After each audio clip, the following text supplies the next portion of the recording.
6-mikrorayon, shundoqqina Lavitaning ro'parasidan 2 xonali kvartira sotuvga chiqmoqda. Birinchisidan 6 metrli balkoni bor, ikkinchisidan ideal remont qilingan. Bunday narxda uy topishingiz mumkin, ammo 100% javob beraman. Bunaqa remontni topishning iloji yo'q. Hozir sabablarini ichkaridan ko'rsataman. Demak, uyni ta'riflashni boshlayman. Sababi bunday uyni ta'riflamasam, aniq uvolga qolib ketaman. Mana bunday asosiy kirib chiqish eshigidan boshlab, mayda detallarigacha almashtirilgan obzorni boshlaymiz. Bismillah. Xo'p, eng asosiy ustunligi mana bunday loy bo'lgan paytlarda gilamni rasvo qilmaslik uchun pastlari kafel qilingan. Plyuslari sanaydigan bo'lsam juda ko'p. Mana bunday laminat qilingan. Bu arzondan emas, yaxshisidan kelganingizda o'zingiz ko'zingiz bilan ko'rasiz.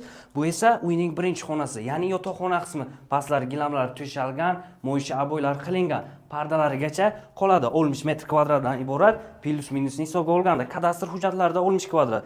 Pastidan tepasigacha kafel qilingan. Sanuzellar alohida yuvinish xonasi. Remontdan keyin hali hech kim yashamagan, o'zlari uchun taxlab qo'yganlar, pul kerakligi uchun sotyaptilar.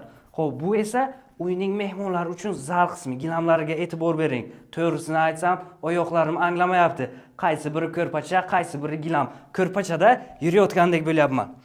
Davom ettiramiz. Xohlasangiz mana bu yerni, xohlasangiz mana bu yerni ovqatlanish uchun zona taxlan. Xohlasangiz 6 metrli balkoni ham bor. O'zbekning nimasi ko'p, narsalari ko'p. Mana bu yerga chiroyli qilib taxlab qo'yasiz. Kvartiraga $33,700 so'rashmoqda. Yana kelishiladigan joyi bor. Xudo xohlasa, kelib gaplashib ustida baraka qilamiz. Qiziq bo'lsa, pastda telefon nomer qoldiramiz. Aloqaga chiqib kelishingiz mumkin.